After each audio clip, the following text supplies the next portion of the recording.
going on, everybody? DxO Pure Raw 2 is one of the programs that was suggested along with Capture One as to what processes Fuji RAW files better than Lightroom or Photoshop. And I decided to do a trial version. Apparently, you can try the full version for 30 days or 31 days, whatever it is, just to see if it's going to work for you. So I figured I'd give it a shot, and I had the idea while I'm sitting here importing these images or processing these images. I just selected a few and we're gonna take them into Lightroom to see if they're better or worse or the same as the raw files already sitting in uh, Lightroom Classic, because that's what I use Lightroom Classic for the most part. I do have Capture One for now until the middle of March. So if the one thing I can see right now, this is going to definitely slow down the workflow because you have to run these files through DxO first, and it does take a little while to run these through. Now, these are, I believe, XH2S files, so these are smaller files. Using the XH2, I can only imagine how long it's going to take if you have 1,000 images. What do I want to do next? Well, I don't export to Lightroom Classic. Also export original. I don't want to do that because I already have the original raw file in Lightroom, so I don't want to do that. I imagine if you just downloaded your dumped your card onto your computer and you hadn't imported into Lightroom Classic yet or whatever program you use, you would use this. You would use also export original raw file, but we're not going to do that. We're going to just export, and looks like it's going to open Adobe Lightroom Classic. A plugin was installed. Well, I know that. Okay.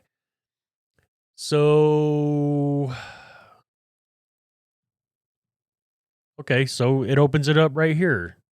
So I guess I can import them directly. All right. So now I'm going to find where I want these things imported.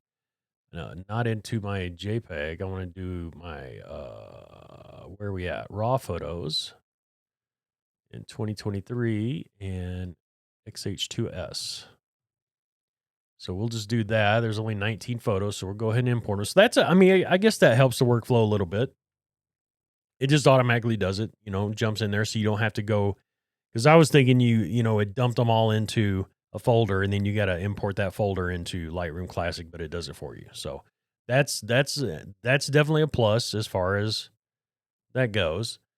Let's see what it did with some of these photos. And definitely took the noise out for sure.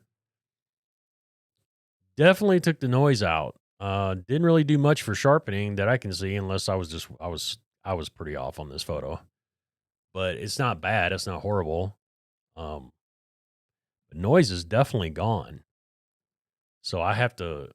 I think what it is, this one was a little better. That was a little sharper. But yeah, noise gone. Noise is gone. That's a definite plus for sure. Drop highlights down. Maybe that'll help. Yeah, kinda. I mean, she's a little. I think. I think I might have hit her forehead. I don't know. But I think I can see more detail in her hair. If you remember the last video I did, and I was comparing this actual particular photo, um, with one rendered in Capture One, this actually looks pretty good. It's not bad. It's not bad at all. So let's go down to. So this is a DNG file. Yeah. So what it does, DxO does it. You can either process in DNG or JPEG. And of course, I still want to work with that must not have been, let me check something real quick. Let me look. Let me look here. Let me see if this is a fringing problem. Yeah, it was, well, yes and no. I mean, I don't know. Is it fringing or is it just the light? That's the glowy light. Yeah, we'll take the fringing out. We'll just take that out because it looks like there's still a halo around. So I'm not sure, but it also, I don't know. I don't know, y'all. But if I take that out, see, look around the neck. Um,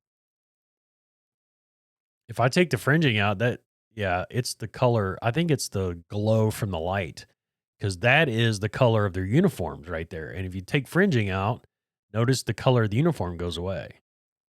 So I think I'm just going to leave that. I think it's just the glow from the light. It's not real fringing, so to speak, unless maybe it is around the arms. Yeah, because it took it out around the arms pretty easy and left the rest.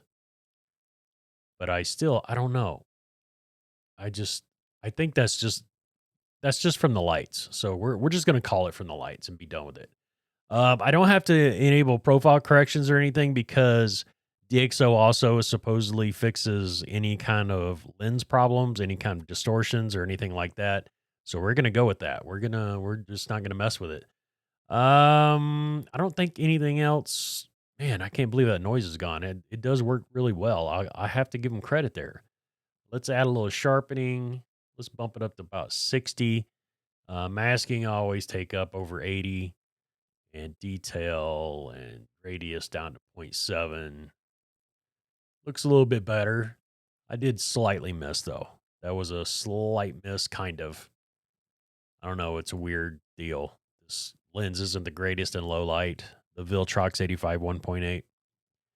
But yeah, it's the noise is gone and there's more detail in the hair for sure. Let's go to the raw from, is this it? Yeah. So here's the raw image. This is the RAF, the actual, you see the noise in her face. You see the noise back here. It's not a ton of noise, but I mean, there's still noise there. Highlights, bring the highlights down and you do a little contrast. Let's see. Let's go to, yeah, I'm not going to mess I'm not going to mess with the fringing. And then we have the profile corrections already built in for the lens. That's fine. And then noise reduction. We get it down to where, like, I don't know if there's not a lot of color noise. It's mostly luminance noise. I mean, if we get it to where it's about the same as DxO, it really starts to kind of take out the details and the hair and stuff. So let's bump the sharpening up to the same roughly. And masking and detail, drop that down. So looking at that photo and now let's go back to the other one. Let's go back to this one. Which one did we? Yeah, it was this one. This is probably a better photo. It's probably a little bit better.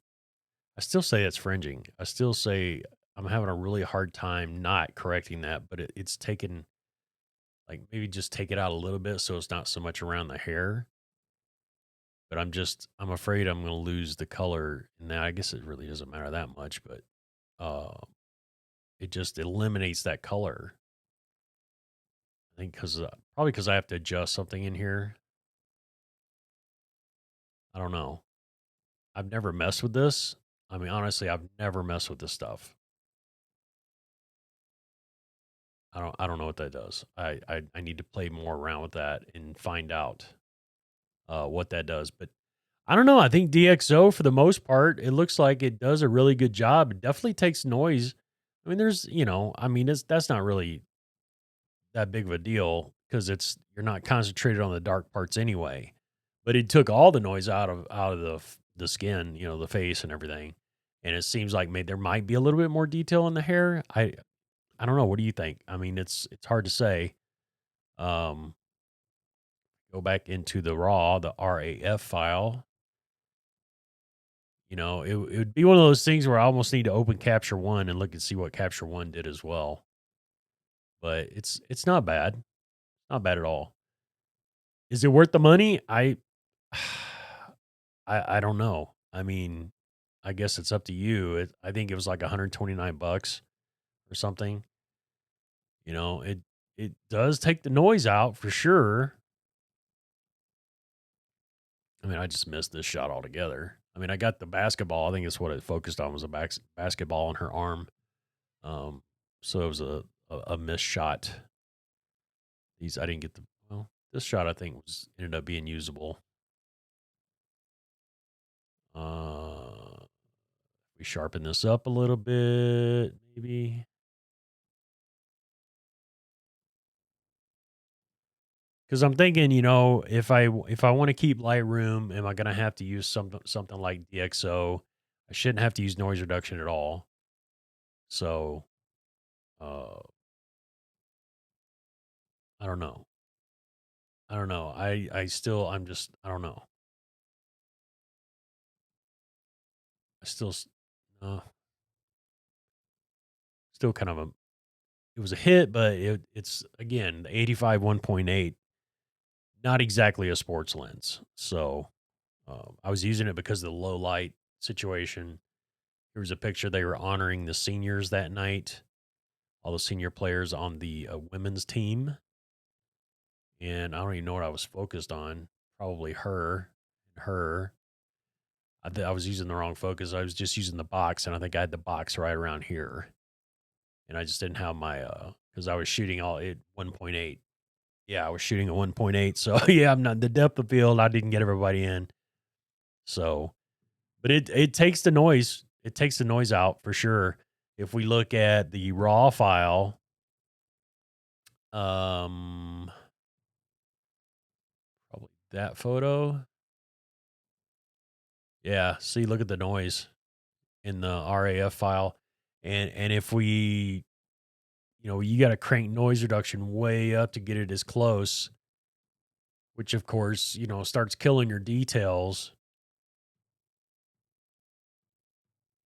I would have to do more testing though.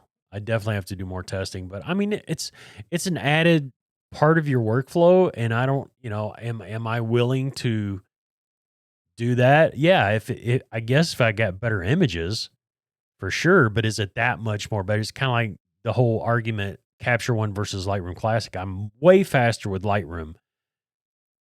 Is it worth me learning Capture One? Am I going to see that big of a difference? I probably will for most photos. For sports photos, I don't know. Mostly because, you know, I'm going to try to get to a point where I'm shooting JPEG. I mean, yeah, I mean, it's I don't know. I don't know, y'all. What do you think? Leave a comment below. Let me know what you think. What's your experience with DxO? Is it really worthwhile, you know, to get to add on as a plugin to Lightroom? Because that's what I'd be using it for as a plugin. I'd be running my raw photos through DxO, and then of course they would export into Lightroom as DNGs, and then I can go through and do my whatever editing I need to get done, and boom, you know, we're done. But is it worth that? It does clean them up really nice. It gets rid of the noise. Now, that one's a hit. I actually got that one right.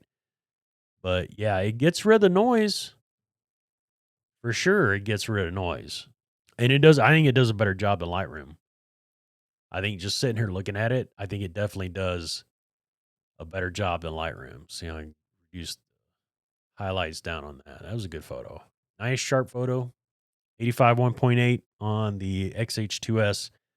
It works. So there you have it. I mean, I don't know. I mean, I think it's a pretty good program. I'm gonna try it for the 30-day. I'm gonna go ahead and take the full 30 days. And if it works out, you know, I'll run a few more photos through it. So anyway, there you go. I was installing it and figured I'd throw up a video real quick of me just installing DxO and trying it out for the first time. I don't know, it's a little addition to the workflow, but it does speed up what would normally be a little longer by automatically taking you into Lightroom without you having to do it manually. So that's a good thing. It's a plug-in. You can run them if you already have photos in Lightroom. You can run them through DxO. But I think the preferred method is to once you import your photos directly into DxO and then from DxO into Lightroom. I think that's the preferred method. So anyway, see you guys later.